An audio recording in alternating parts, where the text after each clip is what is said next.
Here's a quick tip to make your home instantly smell like the holidays.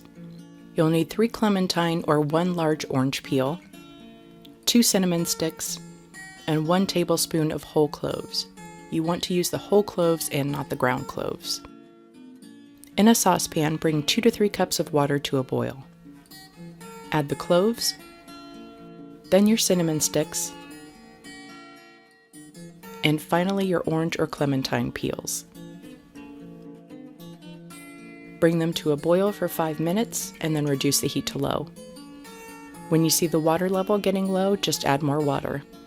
This will burn if you're not paying attention to it, so turn it off if you're not going to be in the kitchen.